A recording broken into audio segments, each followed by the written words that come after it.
Bonjour à tous, ici Katsupilami. Alors aujourd'hui on va aborder les vaisseaux de combat plutôt. C'est des vaisseaux qui vont être très intéressants si vous voulez jouer en multi-équipage. Donc si vous avez une guilde, si vous avez des personnes que vous connaissez, ça va vraiment être d'excellents vaisseaux, très puissants, dans l'ensemble plutôt résistants, hein, on va voir à quelques exceptions près. Ça sera des vaisseaux qui vont vraiment être faits pour des missions de combat, hein. Donc vous pourrez avoir de l'escorte. Vous pourrez avoir du 1 contre 1 par exemple avec les premiers, le gladiator et autres. Vous pouvez avoir de l'incursion en espace Vendoul. Vous aurez beaucoup de choses faisables. Ça peut être très intéressant.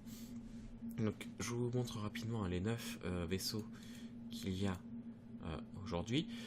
Ces vaisseaux, pour une fois, je ne vais pas les classer par ordre de performance. Je vais les classer par ordre de taille. Ça sera le plus facile pour la vidéo d'aujourd'hui parce que je les aime tous, même si ce n'est pas mon rôle, je les aime tous. Et il me serait difficile de faire un choix. La seule chose, les deux derniers par lesquels je finirai, donc l'Idris et le Javelin, ce ne sont pas des vaisseaux que je pourrais conseiller. Ils ne sont plus disponibles sur le store, il y en a d'ailleurs très peu dans le lot qui le sont. Et quand ils sont en vente sur Reddit, ça atteint les plusieurs milliers de dollars. J'ai vu hier une Idris à 3000 dollars sur Reddit.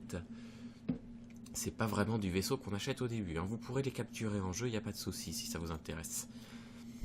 Donc, on va commencer avec le Gladiator. Le Gladiator, c'est un bombardier léger. Donc, c'est-à-dire un bombardier avec pas mal de missiles et torpilles de petite taille, limite la taille d'un chasseur, hein. Vous voyez, il fait que 22 mètres de long. C'est déjà 7 mètres de moins que le Cutlass Blue. C'est vraiment petit, hein, pour ce type de vaisseau. À titre de comparaison, il me semble que les 300 font 24 mètres de long. Et ils sont relativement résistants, ils sont surtout très bien armés. Quand on regarde les systèmes d'armement, on voit qu'il y a 4 missiles et 4 torpilles de taille 5. Pour ce type de vaisseau, c'est énorme, vraiment. Donc c'est un vaisseau qui est aussi maniable, qui est lent, hein, vraiment lent. Donc là je vous montre un peu le cockpit. C'est un vaisseau donc oui qui est très maniable, qui peut très bien faire du dogfight. C'est pas forcément le plus conseillé, mais je l'ai essayé, hein, pour le coup en dogfight. Et il est assez intéressant du fait de sa puissance de feu. Après celui-ci, on a le Cutlass Blue. Donc le Cutlass Blue, vous voyez ici, il y a des cellules de prisonniers. Il est fait pour l'interception, à la limite pour des chasseurs de primes.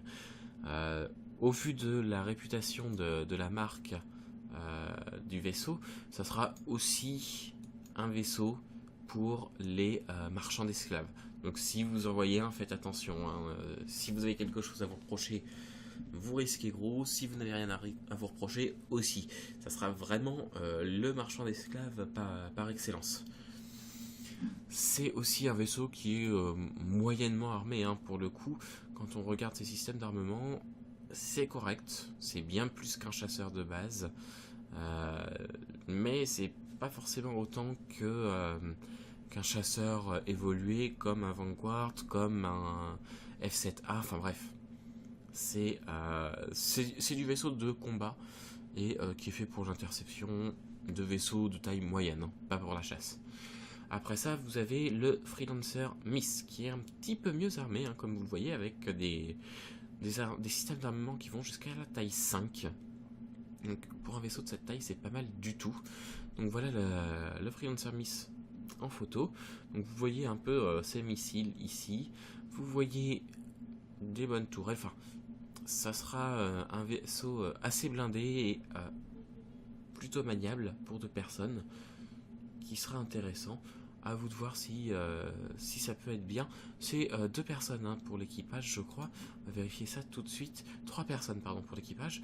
Donc ça peut être un petit début de vaisseau de guilde. Après ça, on a le Redeemer. Donc le Redeemer, lui, pour le coup, c'est du 5 personnes. Et c'est un armement assez lourd par rapport au précédent. C'est un vaisseau qui sera pas forcément particulièrement maniable, qui sera plutôt résistant, qui sera surtout très bien armé, hein. Vous voyez les systèmes d'armement ici, ça sera du vaisseau lourdement armés. On a ici les descriptifs, pardon. Vous avez 2 tailles 4, 3 tailles 3 et 2 tailles 2. Vous pouvez en faire un peu ce que vous voulez comme d'habitude, mais vous voyez un peu la puissance prévue du vaisseau. Le Vanguard Harbinger, donc pour le coup c'est du 2 personnes, avec un armement encore plus important. Vous avez une soute à torpille, donc là vous voyez hein, les systèmes de survie qui peuvent être complétés ou remplacés par une soute de torpille. Vous voyez un peu la taille de la torpille par rapport à la porte ici, c'est très impressionnant, ça sera très puissant, sachant qu'il y aura toujours la résistance des Vanguard. Ça sera un très très bon vaisseau pour détruire des vaisseaux mers, par exemple pour attaquer des Idris, entre autres. Je pense qu'il fera vraiment l'affaire. Après ça, vous avez le Constellation. Lui, ça va plutôt être dans le même style que le Redeemer, ça va plutôt être de l'armement moyen. C'est pour 5 personnes aussi, mais vous voyez, il y a quand même de la taille 4, on n'a pas de taille 5. Vous avez beaucoup de systèmes de canons. Vous avez aussi un chasseur qui est inclus, le P52. Alors, est-ce qu'on va en avoir? Non, on va pas avoir la photo du chasseur hein, dedans. Et vous avez le P52 qui est inclus avec l'Andromeda. Franchement, ça sera un très très bon vaisseau de combat, un très bon vaisseau d'escorte, qui ne pourra pas facilement détruire les gros vaisseaux mers du fait de son absence hein, de système d'armement lourd, de torpilles et autres. Mais vous voyez ici un petit peu, hein, vous avez pas mal de petits missiles. Vous avez beaucoup de petits missiles même, hein. Là on est à 48 missiles. Vous avez aussi 4 CF-337, ce qui est très impressionnant hein, comme système d'armement, surtout contre les chasseurs. Vous avez vraiment un vaisseau qui va être très bon pour beaucoup de choses. Et là je me rends compte que je suis en train de... si c'est bon, je vous ai bien pris le Constellation Andromeda, j'avais peur d'avoir confondu les armements avec le Vanguard. Donc très très bon vaisseau. Le Retaliator, donc là on revient un peu sur du bombardier, donc avec des systèmes d'armement un peu plus lourds, avec des bombes, des torpilles qui vont pénétrer plus facilement la coque des très gros vaisseaux, genre l'Andromeda, les Idris. Il va faire énormément de dégâts. Il va être assez lent et il aura une moins bonne défense contre les petits vaisseaux, contre des vaisseaux comme le Gladiator, mais il va être très très puissant, très performant. Donc ce n'est pas un vaisseau à utiliser seul hein, du fait de son manque de système d'armement léger ou moyen, mais en groupe pour attaquer des gros vaisseaux, ça sera intéressant. Pour pouvoir prendre d'assaut justement une Idris ou un truc comme ça peut être très intéressant. Donc l'Idris justement, par mon sens, c'est une frégate très, très importante. Vous voyez, on est déjà à 240 mètres de long à peu près. Il pourra accueillir des chasseurs et il a un système d'armement pour le coup assez lourd. Donc vous voyez, il a que de la taille 5 et il en a 6, 7, 8, 9 taille 5. Rien que ça. Dont du canon laser. Ça sera vraiment du gros vaisseau de combat, ça peut être très intéressant. Si vous pouvez en capturer un en guilde, vous voyez c'est fait pour 10 personnes. Vous avez une capacité de cargo assez importante quand même hein, par rapport à ce type de vaisseau, vous êtes à 860. C'est vraiment très intéressant. Et pour finir, quitte à parler des gros vaisseaux et des grosses capacités de cargo, hein, là vous voyez il y a 5400, le Javelin. Alors là c'est vraiment un vaisseau capital hyper impressionnant, 345 mètres de long. Actuellement dans les vaisseaux en vente, enfin qui ont déjà été en vente, il n'y en a qu'un qui le dépassait, qui était le Hull E. Vous avez le Bengale qui sera évidemment plus grand, mais ça fait partie des vaisseaux mers, hein. Vraiment c'est du très très gros vaisseau.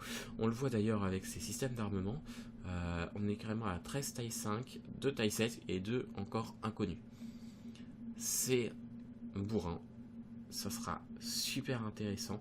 Par contre, ça va être très très dur de s'en procurer un. Il va falloir en capturer un. Et là, bonne chance. Parce que ça va vraiment être du lourd. Donc voilà pour les vaisseaux de combat. Donc je vous le disais au début, hein, c'est du vaisseau plutôt multi-équipage. Un peu moins rapide, moins maniable que les chasseurs. Mais beaucoup plus lourdement armé. Donc il y a deux catégories hein, dedans. Vous avez, enfin trois catégories avec les vaisseaux mers, mais vous avez soit du bombardier comme le Harbinger ou le Radiator, soit du vaisseau de combat comme l'Andromeda ou le Redeemer. Andromeda et Redeemer qui sont les deux seuls d'ailleurs à être disponibles à ce jour, hein. Du moins sur RSI. Voilà, j'espère que ça vous a plu, que ça vous a intéressé.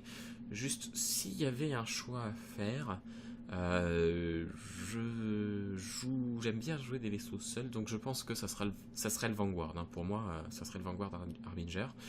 J'aime tous les autres. Franchement, ils sont très puissants, très intéressants. Le Miss est très bien. Le Gladiator est très très bien aussi si on joue seul. Même si on n'a pas d'artilleur, ça sera quand même très intéressant. Donc voilà, des vaisseaux qui sont vraiment très intéressants, qui peuvent être trouvés facilement sur Reddit et qui peuvent vous apporter pas mal de satisfaction. A très bientôt et puis amusez-vous bien.